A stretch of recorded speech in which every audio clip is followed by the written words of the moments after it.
in an election year guaranteed to divide us. This is a debacle. Finally, a second term we can all agree on. Yes! Comedy Central's The Daily Show, Mondays with Jon Stewart. Tonight at 11, 10 Central on Comedy Central. And next day on Paramount+. Thanks for choosing this free Anfield Index podcast. If you'd prefer to listen to this or any of our other shows without adverts, then now's the time to check out Anfield Index Pro. With AI Pro, you can supercharge your entire listening experience. You'll not only get all of our podcasts without the ads, but you'll have them far faster with our quick publish feature available exclusively for subscribers.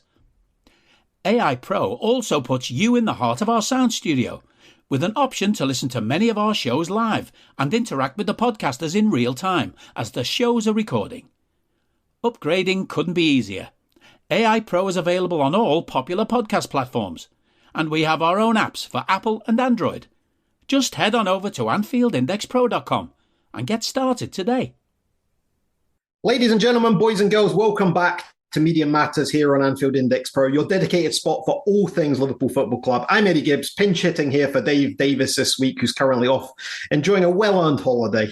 Now, I'm sure some of you might be scratching your heads thinking, Eddie who? It's true, I've not been podcasting regularly for quite a spell, but I'm still hugely involved behind the scenes and delighted to be stepping up to the mic today. Let's hope neither I nor the mic are too dusty up top. So joining me today is a voice you'll all be well acquainted with by now. Yes, it's the esteemed Liverpool reporter David Lynch, and he's here once again to share his insights, which tend to be sharper than a Trent Alexander-Arnold cross at times. So whether you're here for the scoop on the Burnley win, the latest on Liverpool squad tales, or you're wondering if Xabi is indeed destined to be the next king, then we should have you covered.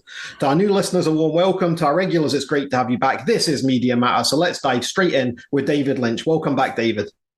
Hello, yeah, good to be back and good to be on a win, because if you'd have come in after the Arsenal defeat, then we would have been questioning whether we needed to get Dave straight back in.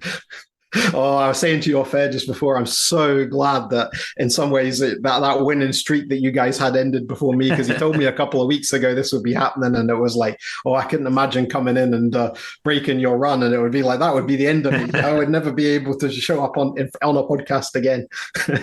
So let's start with that game on Saturday. I was saying to you before, you had some sunshine. It had a bit of a spring feel at Anfield. Obviously, that record crowd, I think it just fell short of 60,000 in the end on the official attendance. But what were your thoughts on both the stadium and some initial thoughts on the game?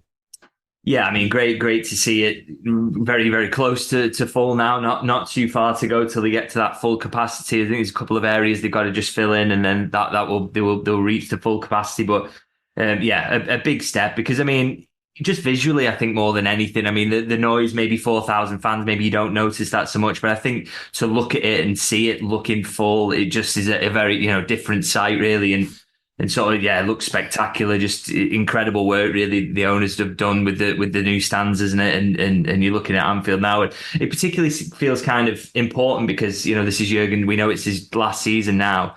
And he's been a big part of this development that's taken place as the club as a whole in terms of the steps taken forward. So, he's leaving a great team on the pitch, but also the work that's gone on behind the scenes and off the pitch in terms of those stands as well. That feels like it's all part of Jurgen's legacy, because he's had to work through that, those stands being built as well. So, it looked absolutely incredible. And in terms of the performance, I thought a good win in the end. I thought, very patchy first half, because I kind of thought, I don't know if you were sort of similar to me coming into this, is sort of thinking off the back of the Arsenal result, okay, Burnley at home next, okay, let's put a marker down, let's absolutely thrash these, and that would be a great way to bounce back. But that first half was really, really tricky and difficult, and I thought, but Liverpool showed again that they've got the sort of the grit, haven't they, as well as the quality to get through any sort of test, and they come through with another win. And yes, not a perfect performance, but I think, sometimes they are as good as a really resounding win at times, because to show you can win in different ways and find solutions to problems being put to you. And it was another win that sort of showcased that element of Liverpool. Where I had my fear was when it came out in the press conference that there was a bit of flu and sickness around the camp, because even though Klopp did that press conference on, was it Thursday he did that? And it was a feeling that, well, that was 24 hours. What will happen in the next 24 hours on how quickly these flus can spread and things like that. And you really don't know. And even the club probably don't know who's all got underlying symptoms and things like that might be affecting their stamina, that might be affecting their fitness. And that was my big fear. And at half time, I was really concerned that may continue into the second half, that sort of sluggishness. No one really looked on it or up for it. Even the crowd, considering it was a record crowd. Now I know it's a 3 p.m. and they tend to be the early Saturday kickoffs, not under the lights. They tend to be the games where Anfield, if anything, can be criticised for perhaps not being up for it, and the fixture as well. You're playing with expectation that you're going to roll these guys over, and that never looked like being the case at any point in that first half. You couldn't have said that Burnley were the bottom team in the league. They didn't just show up to be rolled over and have their tummies tickled. It was very much that they set their stall out to. They didn't play the way that everyone said, this playing out from the back. That didn't happen. Trafford was going long as soon as he could. They played much more direct, much more like a Dyche Burnley than a company Burnley, if you like. So I listened to some of our podcast, even with Natalie Bromley, the Burnley fan, before the game. She said she very much expected Burnley to only play that way because they only play what. So were you surprised at all by their approach, what Burnley did? Yeah, I thought they kind of, well, you have to say, particularly on the basis of that first half performance, that they got that right, is to try and go long and reduce Liverpool's pressing opportunities, because, as we say, the build up to the game was sort of dominated by the idea that Liverpool were going to want to come out all guns blazing. The press will be right up there, and they tried to make it difficult for Burnley, and Burnley would give them loads of opportunities to turn the ball over, get the crowd going, and then that would really help Liverpool to go on and, hopefully get a big win. But because they were going long, they weren't given those opportunities, and it was causing, because Liverpool they'd been forced into a few changes by the flu that had been going through the squad, and also other areas with injuries. They weren't quite at the fluent best. So when you ended up with a little bit of a chaotic game at times, and even if your centre-backs were winning aerial duels, which Liverpool's were, there's still the aftermath of that. Second balls are there to be grabbed, and I thought Burnley did quite well in terms of swarming around and grabbing those, and that it just caused discomfort for Liverpool, because I don't think it was the game they were expecting at all, and Burnley did really well at disrupting the build-up as well, so it just made it really difficult for Liverpool. But again, like I say, second half, those half times, they always sort of, Jurgen's been an absolute master of that this season, but he has generally at Liverpool, but it's been really pronounced this season, is showing them where the spaces are to play, showing them where they need to clean up in terms of stopping Burnley getting balls into dangerous areas, and he was much improved in the second half. Even though Burnley had a couple of chances that second half, I thought they were more out of the blue than rather in keeping with the flow of the game at that point. Whereas in the first half, some of the opportunities they had were basically merited on the basis of the performance. So it was a tricky one, and sort of, testament to the quality of side, really, to come through what was a different test from maybe what they were expecting. Yeah, good analysis there. So one thing that looking at all the post-match content and all the other shows and podcasts that came out there seemed to be a lot of division over the Liverpool's man of the match from this. I've heard shouts for Curtis Jones. I've heard shouts for Wataru Endo, for Jarrell Kwanzaa, for Harvey Elliott. But who was a standout performer for you? Who would have you given your man of the match to? I think kind of difficult to look past Harvey on the basis, if you come off the bench at half-time with the game at 1-1 and you win it 3-1, courtesy of 2 assists from that player, then it's difficult to look beyond him, really. I think, I thought he should have started the game, to be honest. I thought, Liverpool already had an issue on that right-hand side of midfield, didn't he, in terms of, Szoboszlai we knew wasn't going to be there. Obviously, Gravenberch, as Jurgen revealed after the match, had a bit of an issue anyway, so he didn't really want to bring him in. And I also thought Gravenberch at Arsenal he didn't play that well anyway. So I thought that right-hand side was of the central three was maybe up for grabs, and that Harvey, because he'd been playing well this season, would maybe be the one to come in. And it also, kind of talking about that midfield, I actually thought what he did for himself, really, Jurgen, in putting McAllister there initially, was cause more disruption than was necessary. I know you have Endo back, and he played really well before he left, but I just thought McAllister played so well in the sticks, and then you move him into that sort of right hand side. It didn't work for me, really. I thought, I know I'm going off the topic here, but just on McAllister, I actually want to talk about that a little bit.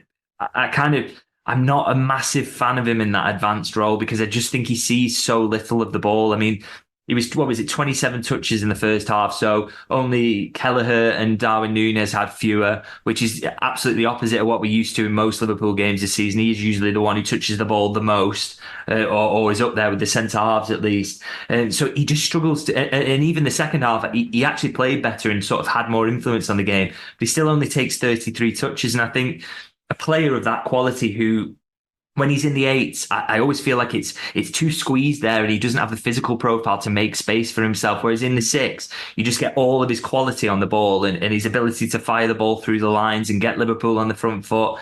And I really thought that even though I thought Endo in the second half maybe played much better than he did in the first and had a good game in the end, I still think McAllister in the six for me is something I really like and something that Liverpool kind of missed throughout the game. So that's a decision for the managers to make going forward, I guess. But that was just totally off topic there. But to go back to Harvey, I thought, like I say, I thought you maybe should have started in that right hand side of midfield role, but to come on and do what he did, maybe if he keeps doing this off the bench, then surely he's got to be in contention for more starts, because he's actually probably made fewer than people think this season. Yeah, I mean and when he does start, he does seem to come off early as well. So it's a bit of a mirror there, isn't there? It's like if he starts, he goes off early. If he doesn't start, he comes on as a sub. He's very much the super sub at the moment. I mean, we saw that obviously at Crystal Palace earlier in the season as well. Just to go back to your McAllister point, obviously the one thing that we saw at Brighton was he played in that double pivot with Caicedo, which was the way Brighton played. Now, Liverpool don't play that way. It's not a Klopp system to have that double pivot. But maybe with Klopp changing, with whatever's going to come, maybe that will be part of the thought process, is to have McAllister deeper, but have a proper defensive midfielder doing some of that donkey work. That I don't ever envisage Klopp starting Endo and McAllister as a double pivot. I just don't see it happening. But I would have liked to have seen that at least for a little bit. To kind of go back on your point, to get McAllister that bit deeper, pulling the strings, playing those through balls and trying to looking for Darwin to make his runs, looking for Núñez to make those runs. That's what I would have liked to see. And I think that McAllister can do that from deeper.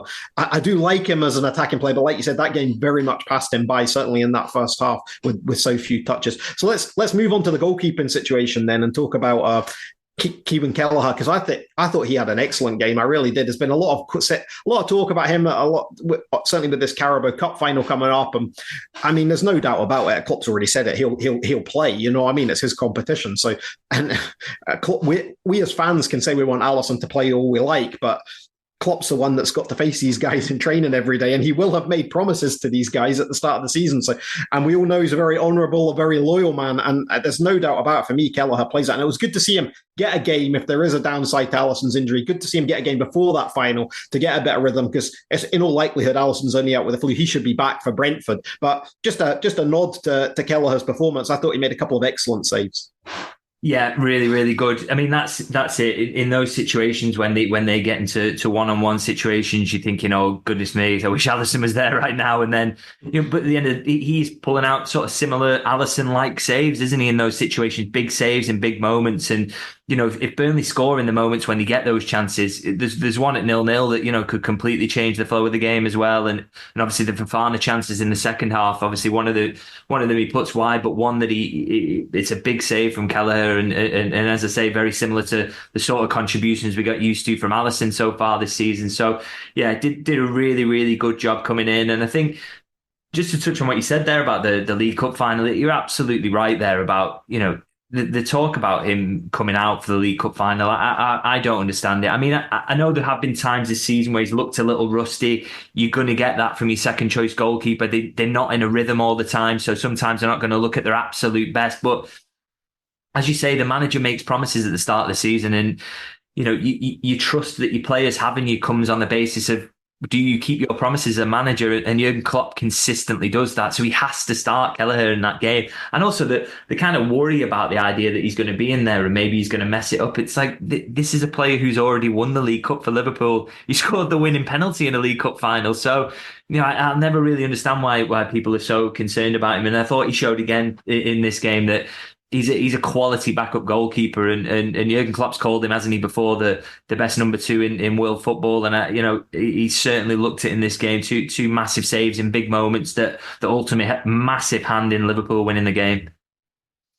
Let's finish talking about the game, 2 points, and let's talk about the forwards. All three of them are on the score sheet. All three of them had headers, which I saw a stat hasn't happened for about 50 years or something. It's what are your thoughts on the form of the forwards? I do a little video on TikTok before the game predicting a lineup, and I'm never quite sure where to place these three guys. I know I always guess it's going to be those three, but I can never tell you who's starting left, who's starting right, and who's going down the middle. I mean, Gakpo very much fourth in the pecking order, you would think, right now. So what do you think about these forwards and their synergy? I mean, we know Mo Salah is going to be back very soon, but what do you think of their best positions along that forward line?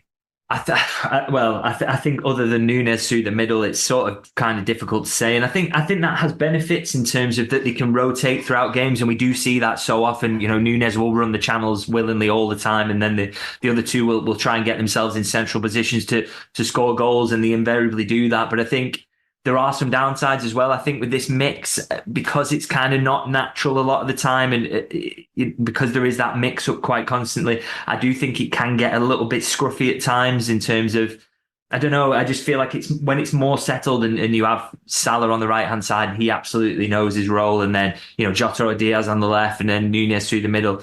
It just feels more settled in build up, whereas sometimes it kind of, and I felt you saw this through the game because it was a low pass completions from all three of them. They weren't really sort of keeping the ball very well. It kind of feels like, okay, fire it up to them and see, and maybe they can make some magic happen rather than sort of really settle patterns of build up. It just felt a little bit scruffy. But at the end of the day, you know, you can't be too critical of performance when all three of the forwards score and they all take really high levels of shots. Actually, I think they're all 5 or 6 shots each, which is, you know, it's incredible numbers really for all three forwards to hit that in a game. So, like I say, maybe being overly critical in that it doesn't look the neatest at times, but ultimately they had a job to do, didn't they, in this period? And that was Gakpo included in that, was to get Liverpool through a period where they're missing arguably the best forward in the Premier League in Mohamed Salah, and they've absolutely done that. And that really sort of summed it up, that all three of them scored in a 3-1 win, you know, yesterday, that they've absolutely stepped up to the plate massively in this period, and Liverpool haven't missed a beat once, have they? So just that one Arsenal defeat. So yeah, they've done an incredible job, and even if it didn't look perfect at times, they got the goals that mattered against Burnley. Yeah, fair play. The blot on the copybook, if there was one, was Trent Alexander-Arnold going off at half-time with an injury, which Jurgen Klopp later confirmed was a bit of concern about the same knee that he's been out with that ligament damage on. Have you heard any more on that since the game, or is it very much, is he likely to be getting another scan? Are Liverpool concerned for the long term, or is it likely just a pure precaution and he should be back in training as soon as the team are back training? Yeah, nothing kind of new on this yet. I mean, I've absolutely no doubt they've undergone a scan on that yesterday, and Liverpool will probably have the results now and have an idea what it looks like. You only hope that it was precautionary. I think Trent said himself that he could have carried on, so, you know, he obviously didn't feel too bad, but that's not always an indication. I mean, he finished that Arsenal game, didn't he, and then gets a scan, and in the end it looks like a bit of a mess, and he has to have a few weeks off. So, you know, it's really difficult to say which way this one's going to go. You know, fingers crossed there's nothing there, and he just feels a bit of discomfort, and he's okay, because I think you saw he wasn't perfect in that first half, but I think he looked a lot more on it than he did against Arsenal, and some of his creativity and some of those passes in behind, you could see the quality. And, you know, you just have to remember how well he was playing before he got that injury as well. He's a massive miss, as good as Conor Bradley's been. So, you know, hopefully nothing too serious with that, but I imagine we won't probably hear anything on that until Jurgen Klopp's press conference, before the weekend. So, fingers crossed it's good news. We would like to avoid another injury, because Liverpool have got a few absentees at the moment.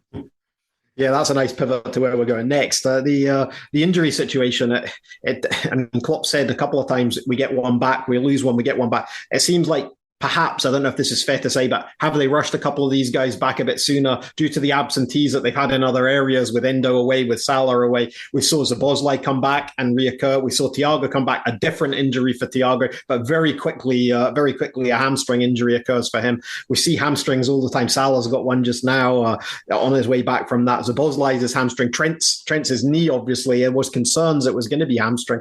And obviously there's this flu as well. So in the last press conference, he mentioned Salah, he mentioned Thiago, he mentioned Alisson, he mentioned Szoboszlai, and Gomez obviously missing as well. Have you any further updates on these guys? Are we expecting some of them to be short-term? Who's going to be long-term? And there's, of course, that Bajcetic one as well. We just hear nothing on that one.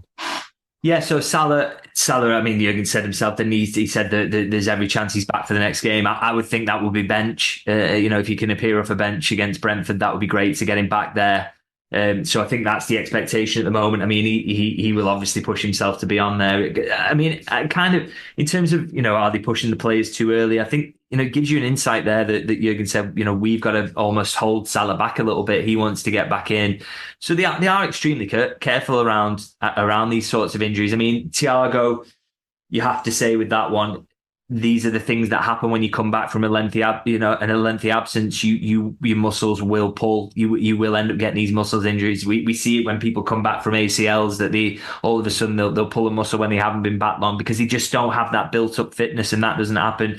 I mean, Szoboszlai again, that one, they will probably look at that one and think, did we push him too soon? Did he come back too soon? But again, they've repeatedly said this in press conferences. I remember Pep Lijnders saying it actually earlier this season that they always like to get them back to sort of, okay, where most clubs would say, yes, he's ready to come back from a hamstring injury, and then give them an extra week to sort of settle it down and make sure that they're right. So they are extremely cautious around these things, but you can get unlucky. And Szoboszlai is a good example of someone he's adapting, isn't he, to a new style of football, a new league. He's still very young as well.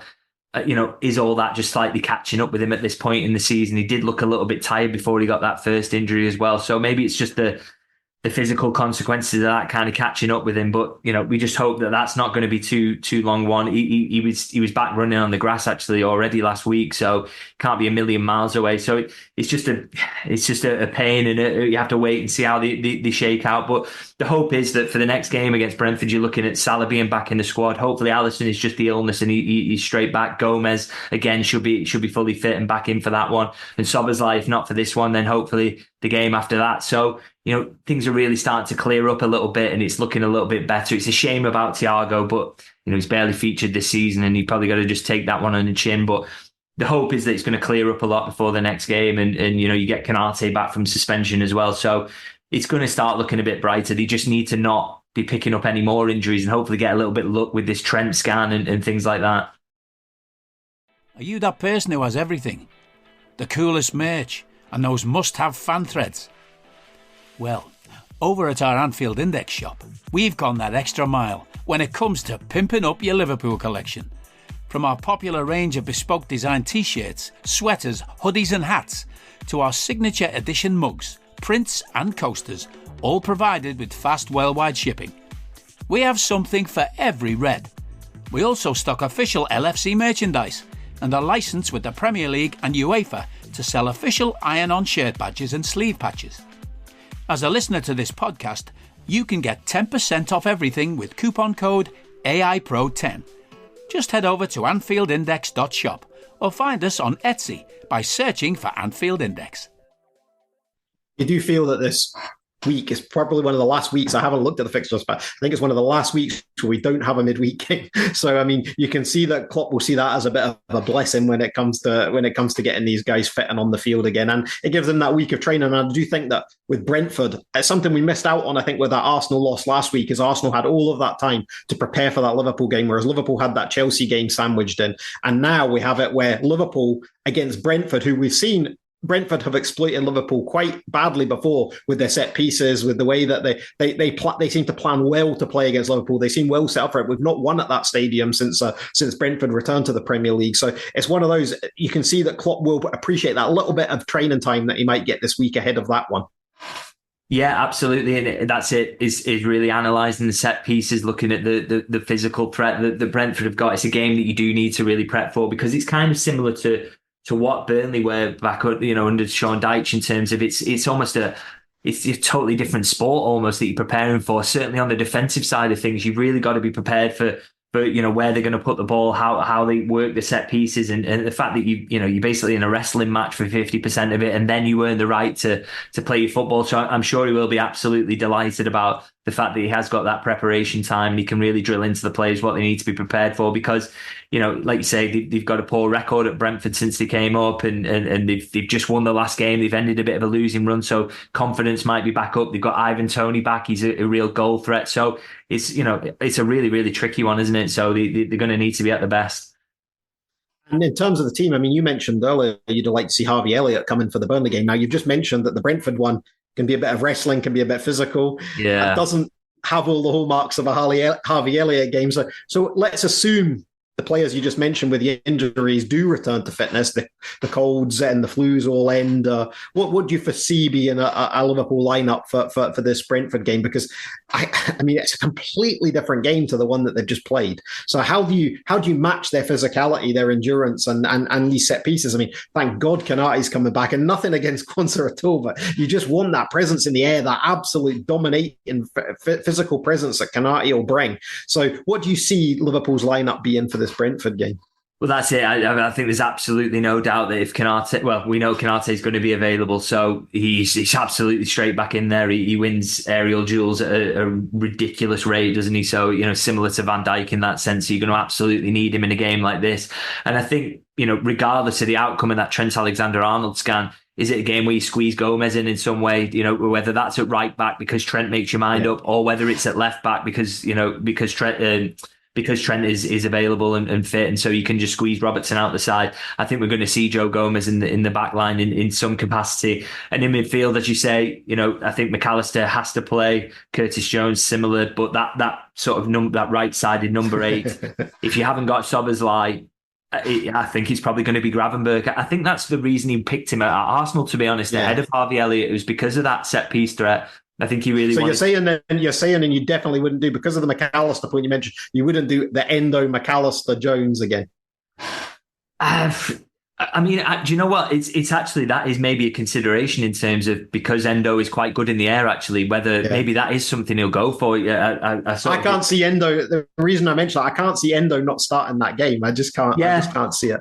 It's a good point, actually, and probably one I didn't think about is that, you know, I'm maybe too obsessed with getting McAllister back in the 6th. But Endo, maybe this is a good game for him, and maybe that was part of the motivation actually for throwing him straight in against Burnley, was to get a bit of, you know, getting back into playing Liverpool football, getting him back into that sharpness of playing in this way.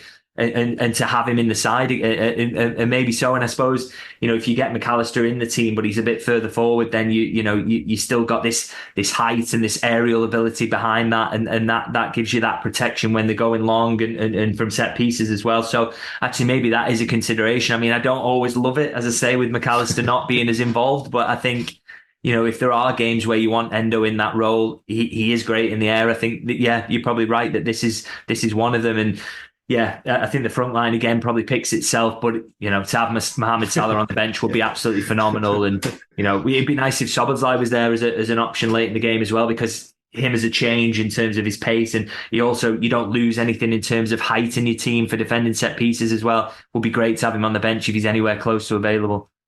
So we still can't get Harvey Elliott in the team. yeah, it's harsh, isn't it? And we've made him the 3rd substitute there as well.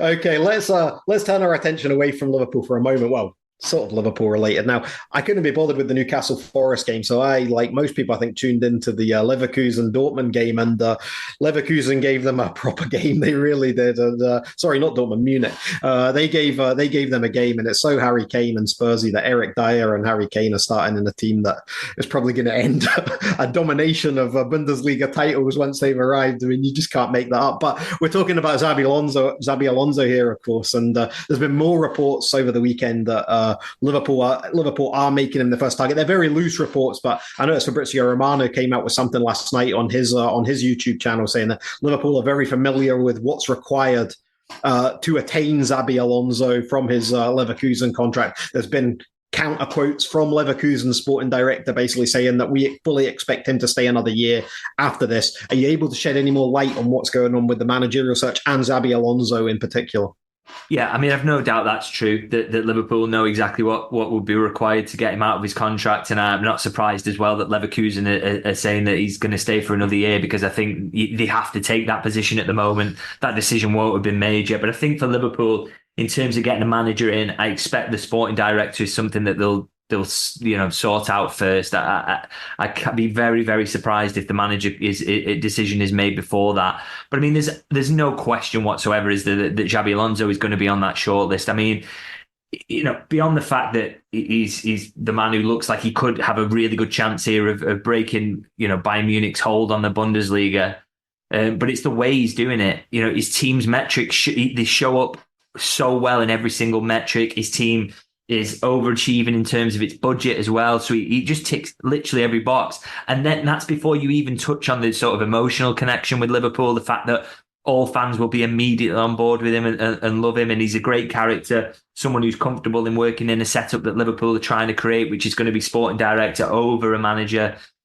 And working in that sense, because FSG, that is the idea, is to really go back to that. Even though they gave Klopp all this power, I think the next manager will have to work in a very different way. So he just ticks a ridiculous amount of boxes, plays really progressive, exciting football as well. It's just he's the clear outstanding candidate to take on the role, and I just think there's no question that once Liverpool get the sporting director sorted out, I'd be amazed if he's not the number one choice. He just ticks too many boxes, but I just don't think that anything's going to happen soon, because I think you can't approach Leverkusen at this point, not just because Liverpool don't have a sporting director, but I think, they won't want to be unfair on Leverkusen and try and start this move now and get ahead of that. They've got a title charge to concentrate on, and they won't want to disrupt that. They've got to show, got to do it in a respectful way. So I think it's, I'd be wary of sort of looking at anything that says that Liverpool have settled on X, Y, or Z. I don't think anything's happened like that or any firm moves. But yeah, he's the obvious candidate, and there's no doubt that he will be absolutely, right up there in the running.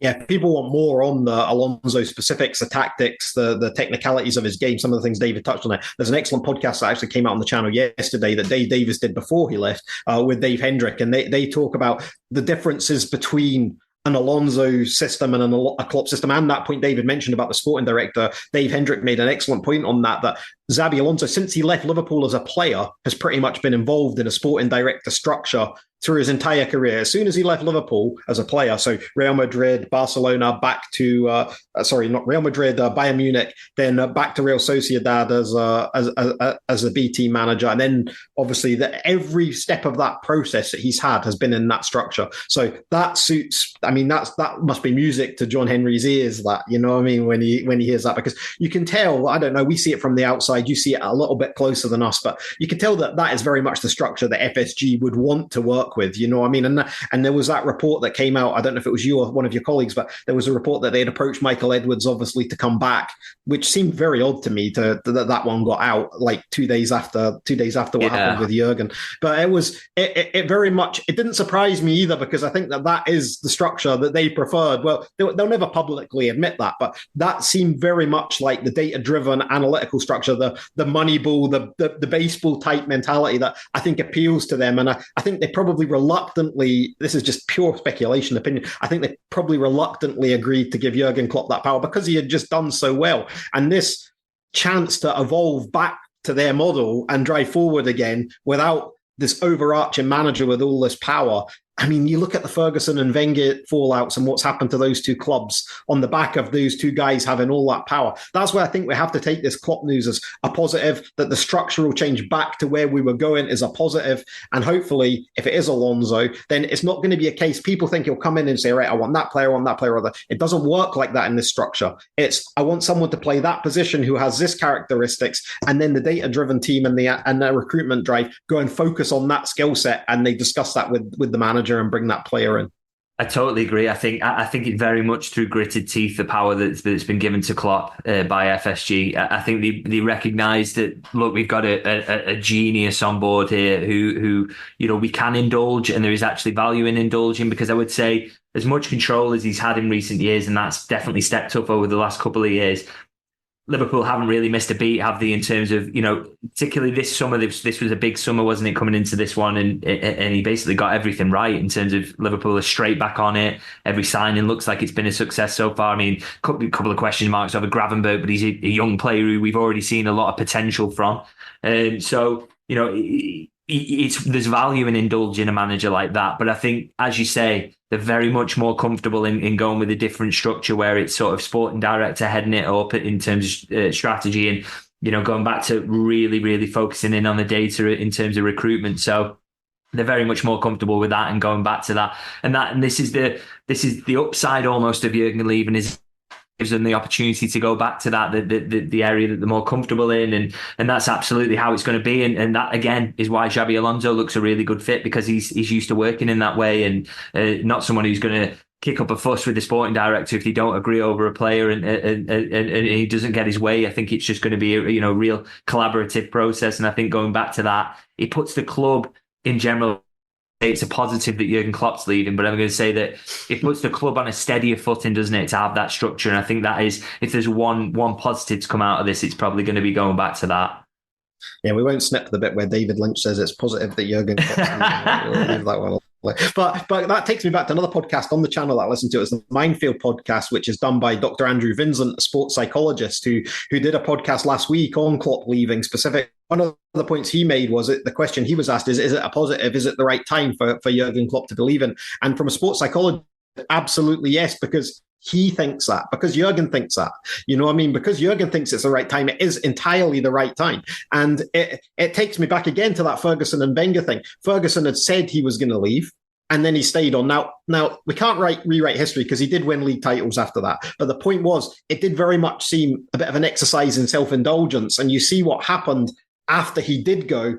It was left in an absolute car crash. And with Wenger as well, all those years he had been there, he basically turned into a cup manager. He never had that success that he had in those early years with his first and second team. The third Arsenal team was never quite as good as that. And Arsenal Fan TV and the media channels and that would be calling for his head after every game. Now, that's not something that a Liverpool under Jurgen Klopp, Liverpool fans would never do that. But equally, it's not a situation that you ever want to see materialize with a legend like Jurgen Klopp. So perhaps we have to take off those glasses a little bit and just think to ourselves, so whilst we lionize managers in our club, we have these banners of all the greats, we talk about them in glowing terms, that maybe the 9 years and the fact that Jurgen Klopp has made this decision shows it is entirely the right decision. Yeah, he definitely looks as well. I mean, I might look absolutely stupid in a year's time when Liverpool are languishing in eighth and out of every cup competition and really struggling. But he looks like he's leaving a much better situation than either of those managers did as well. Like you say, Fergie dragged them over the line to that last title, but that wasn't a great side that he left, and Moyes found that out when he inherited it. And Wenger left after Arsenal had just finished fifth for the first time, falling out of the Champions League for the first time in years and years and years. So, whatever happens here, I think we're pretty much certain that Liverpool are going to qualify for the Champions League this season. They're going to be in a good position with a good squad, with a good mix of age profiles. It looks like a really cushy job to step into, which is I don't think there's a job in world football that could be as appealing as this to a manager coming in. And that kind of is mad to say, because it's coming in after an unbelievable legend of the club and trying to step into his shoes. But he has left such a good situation, or will leave such a good situation, that it feels less daunting than maybe succeeding Ferguson at Manchester United or Wenger at Arsenal, certainly, because he's leaving a really healthy squad situation, and hopefully Liverpool will also have a really good, impressive sporting structure as well in place. Then get the sporting director appointment right. It can go back to running how FSG wants it, and hopefully it's a really good situation for someone to step into. And I think if you are Xabi Alonso, or maybe Ruben Amorim, or De Zerbi, or whoever it ends up being, I still think it will be Alonso. But to just mention a couple of candidates, whoever it is will feel that. I think this is such a good opportunity to go into a club. It's not like joining Chelsea with all the money and thinking, I can spend on players, but you're going into a club that is set up to succeed, that has got a good structure, it's stable, it's done well over recent years, and the owners work in a really smart way. I think it's just, if you're going to make that step up at some point in your career, what a club to do it at, because it's one of the smartest football operations in all of the sport, I would say. Now, we're saying that one of the smartest football operations, but let's live in purgatory for a moment and say that we're in the situation where we don't have a sporting director confirmed. We don't have a manager for next season confirmed. But there have been a couple of things that have broken in the media this weekend that I wanted to touch on with you, and wonder if sort of a wider umbrella point, if you like, on how that lack of a structure may be affecting these things. The first I wanted to ask you about was the contracts. Obviously, the 3 contracts to the major 3 players, Virgil van Dijk, Mohamed Salah, Trent Alexander-Arnold. Do you see that structure not being in place right now as a factor in the renewal of those 3 contracts? I mean, Liverpool are bound to be speaking to these their agents and their representatives just now on these deals. I mean, I don't expect any of that has gone quiet, but who then makes these decisions? You know what I mean? If there's no one, Schmack has gone. You know what I mean? It's like Klopp's going. Who's in charge of this process? And can the fans, do you think, be assured that that is still work in progress, that no balls have been dropped there? Yeah, I think a lot of the control in these situations falls to Mike Gordon at the moment. I mean, he would always be heavily involved in signing off these decisions anyway. So, you know, these are the things that are on his desk. But I think with the Van Dijk and the Salah contracts, I would say they are less sort of consequences of the fact that there's no sporting director. I think those contracts, because of the age of both the players, would have been left till later anyway, because you have big decisions to make. And it's, you know, the later you can leave it because of their age profile. And if you see any signs of decline whatsoever in the next sort of few months, that is worth factoring in. It's worth talking about.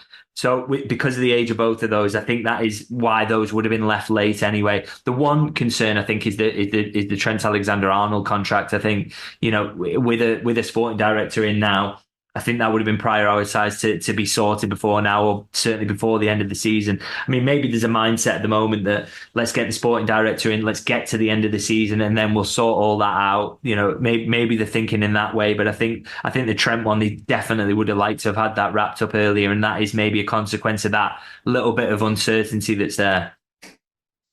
Yeah, that's one that I honestly thought, I mean, you started doing this podcast last summer and you were talking about this contract back then, and you were very confident that something would happen, not necessarily in terms of timing or in that summer, but I think you reassured the listeners a few times that there's really nothing to worry about here.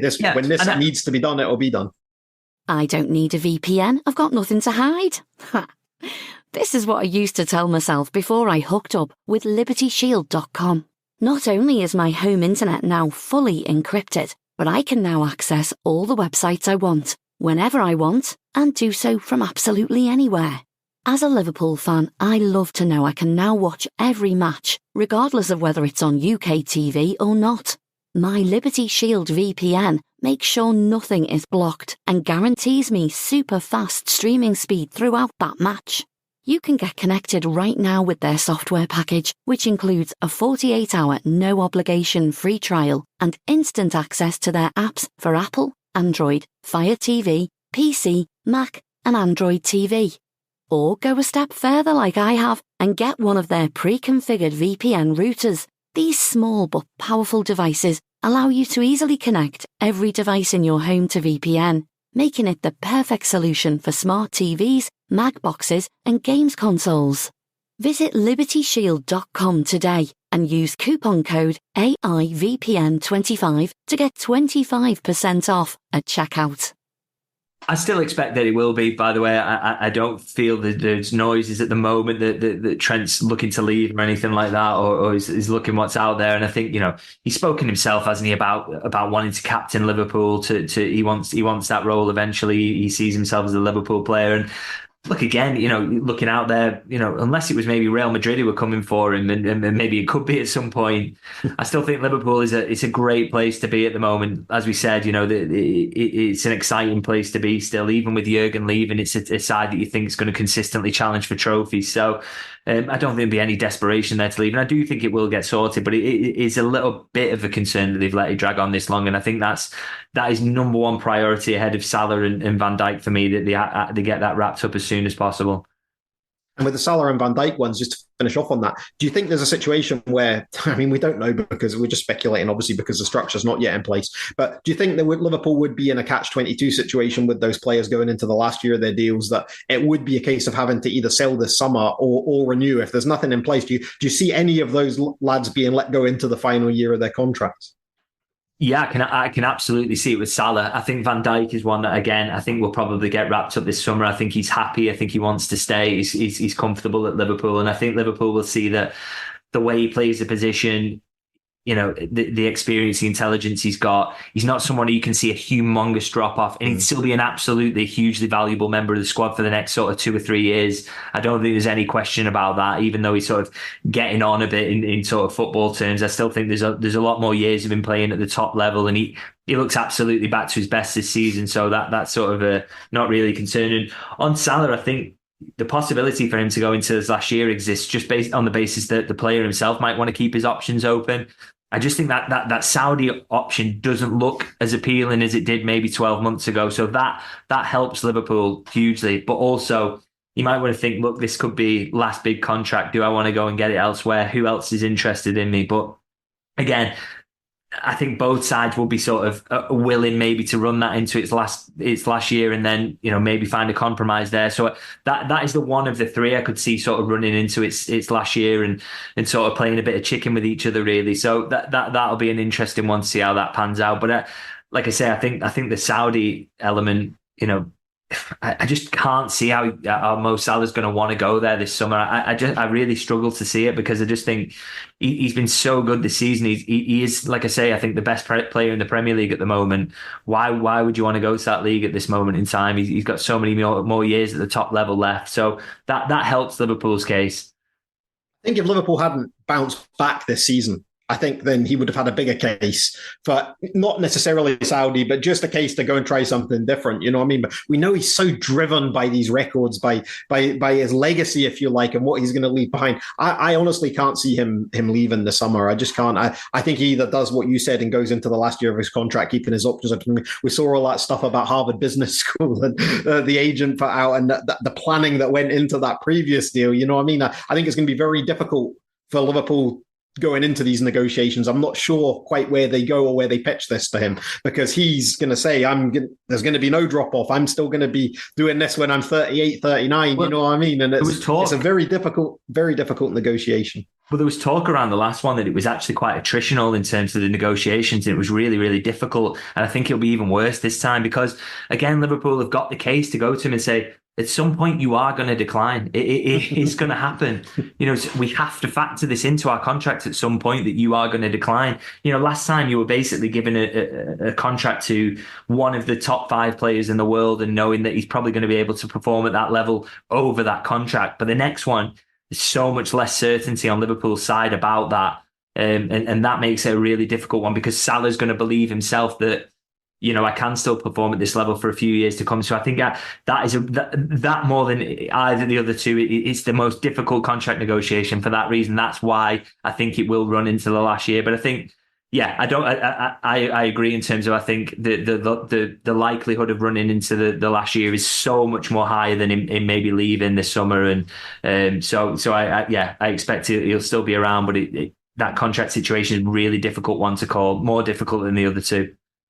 Yeah, I think we should all brace ourselves for some Rami Abbas cryptic emoji tweets over the next few months. Just one other point on the structure and the fact that there have been links to some players. There's always links to players when it comes to Liverpool. Now, one of the names that's doing the rounds at the moment is Martin Zubimendi of Real Sociedad, obviously a defensive midfielder. Now, no matter what, in terms of profile, we know Liverpool were interested in a defensive midfielder last summer. They made that massive bid for Moises Caicedo. They also made a big bid for Romeo Lavia. They ended up with Wataru Endo. Do you see any substance to these links? I can understand them looking at young players. I can totally get that. You know what I mean? It's like they should always be doing that, and that shouldn't really affect the sporting structure too much. That's more a scouting job. Over to Mike Gordon. Let's bring the young kids in and let's keep plowing away at the academy. But in terms of senior players, when you've no manager, when you've no sporting director, can you see anything in these links to players like Zubimendi? I think there's something in it, in the sense that Liverpool scouts and the data people will be highlighting these players that they should be looking at, and they will be looking at them, sending scouts to games. So, for example, I wrote about Diamande Sporting as someone that Liverpool are looking at the moment, but that is, that's such a long way from are going to sign. There's a few players that Liverpool are looking at, because okay, if the new manager comes in and he says we need a centre half, or because I want to play a back three, or he comes in and says we need a defensive midfielder, I want someone of this profile, they'll be coming up with all different profiles, having a really close look at them, so that they can immediately pull the trigger when it comes to the point at which they know what they're going to go for. But at the moment, absolutely, I wouldn't get excited or too excited about any links, because it is until there's a sporting director there and a manager, then, I think very much in the monitoring phase of things at the moment. But I also think that's why they'll sort of want to get moving with getting a sporting director in as well, because we're kind of, we're fast approaching the months where, if you are going to sign someone in the summer, you need to start doing your homework in sort of March. You need to start getting into the agents and laying the groundwork for that, because you've seen the consequences of not doing your groundwork. I mean, Moises Caicedo, Liverpool basically ceased contact with him up until literally a couple of weeks before they threw that bid in. And that was ultimately why he ended up at Chelsea, because he'd made promises to them. Chelsea never stopped getting into his agent, and Liverpool did. And they paid the price for that in the end. So it just shows you that build-up. You've got to keep those relations sweet. You've got to be in with players. And so the sooner they can sort out the sporting director thing, the better, because they need to, if there are going to be positions they want to strengthen over the summer, then they're going to have to get into the players now and make sure they can, make promises and get into them, and make sure that the rivals aren't going in for players that they want. Yeah, and then be ready to pull that trigger when the opportunity arises. I guess we just see the sort of last few weeks of these things normally break out in the press, but let's not pretend they're not all going on behind the scenes from very early. So we'll finish with some questions from our Anfield Index Pro subscribers. Now, I'm looking at the questions I've been given here, and we've kind of touched on all three of them during the podcast, but we'll try and be as direct as we can with them and see if we can put a different twist on it. So the first one is, what's your overriding feeling of Thiago's time at Liverpool, and where do you think his legacy is left with the latest news? Yeah, I mean, a tough one, really. I think, if he could have come back in this season and played a bit part role in sort of getting Liverpool over the line, I thought he would have been so handy in terms of, seeing out games and coming in that rotation in the cups and keeping Liverpool on, fighting on four fronts. But it looks like, severe-ish muscle injury. He's not maybe going to end his season, but he's going to really hamper his ability to play much of a part, which is just devastating, really. And I think, in terms of his overall legacy, I don't think you can look away from how good he was in that near quadruple season. And if Liverpool had got over the line in the big ones, Premier League and the Champions League, you'd be looking at him and saying, well, he was well worth it. The fact that he come away with just the FA Cup and the League Cup, it may be, it doesn't feel like his legacy is humongous, does it? But he's been an absolute joy to watch. But I think you would say, in terms of if Liverpool were to look back and assess that signing, they'd say that the gamble didn't massively pay off, because they didn't win the big honours with him here, or he certainly, even if they do this season, he won't have played a big part in it. So I think they would say that the gamble didn't come off. And I think he's an interesting one, Thiago, as well, because it was very much, that's a bit of a Jurgen power signing for me. That was when his power started. That was where the seesaw started to swing, wasn't it? Absolutely, because that was a scratch that he wanted, an itch that he wanted to scratch, really, and he wanted to work with this player. And I think the injury record and his availability it's not a big shock, is it? This is the record he's had for a long time now, and had it at Bayern Munich. So, Liverpool knew that this was a possibility, and so that gamble hasn't quite worked out, and maybe that, that fracture that we've seen between, the analytics driven signings and the manager having power, I think Thiago maybe underlines a little bit of that, and was a gamble from his side that absolutely didn't come off, and a signing that maybe the type of signing we maybe won't see from Liverpool going forward if they do get that structure in place. Yeah, I mean, I remember at the time hearing the news. I think we didn't get that one long before it actually broke, maybe just 48 hours or something, and it was very much a really, really, is that the one that I mean, there was talk. I think Paul Gorse from the Liverpool Echo, one of your former employers, I think that he came out with it was rooted in fantasy, obviously just a couple of days before it actually happened. And I mean, I know he's ridiculed for that now, but it did feel that way. It did feel that this is not so much the fantasy that Liverpool are going to sign this brilliant midfielder, more the fact that it just didn't tick the boxes of what Liverpool had been doing. They were signing Gini Wijnaldum, who'd just been relegated from Newcastle, the Andy Robertson, they weren't, even Diogo Jota, which happened around the same time. That very much seemed like a systemic signing, whereas the Thiago one was more that itch scratcher that you mentioned. It just didn't tick the boxes that we'd become familiar with Liverpool at the time, and it does seem to have been the straw that broke the camel's back in terms of the fracture that then appeared between the recruitment side and the manager. Yeah, very much so, and that's it. I think even at the time I didn't kind of believe it. I think I wrote when the link sort of appeared. I think I wrote something along the lines of, it doesn't seem like a very Liverpool signing, but we'll sort of see whether Jurgen Klopp gets his way. And that is sort of what it was. It was that the manager using his power to get this player over the line on the basis of the everything he'd achieved. And we can focus on the downside, and there are a few. And like I say, I think it's a gamble that didn't pay off. But there have been some upsides. I mean, I've really enjoyed watching him. He's a wonderful footballer, but yeah, not the type of signing I expect going forward. So I think if you see a link like that, so a Joshua Kimmich, for example, he's one who's being linked at the moment. Sort of an aging Bayern Munich midfielder might come in. I just don't see a lot of truth in that one, and that's I think we can rule those out with a bit more confidence now, because the manager will have less power in terms of signings. Yeah. I get Schweinsteiger vibes with that one, really. Yes, very much so, very much so.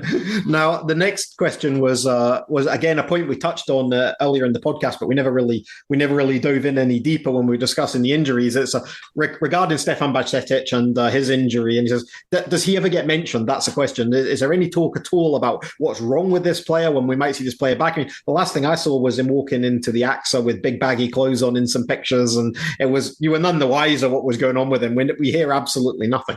Yeah, so in terms of what the injury is, it's always categorised to me sort of as sort of similar growing pains to what a few of the young players in the squad have had, and Liverpool just pull them out of training whenever that happens, because if you push them too hard in those moments, it can basically worsen the injury and cause them real problems going forward in the career. So Liverpool are really careful around that, and they're doing that with Bajcetic. In terms of updates, I think the last I sort of heard was he was aiming to get back in February, and we're still in February. So maybe we'll suddenly appear in training one day. Would love to see him get back, because he's a really big talent. But I've got a slight worry that it's sort of quieting down around him in terms of a potential comeback.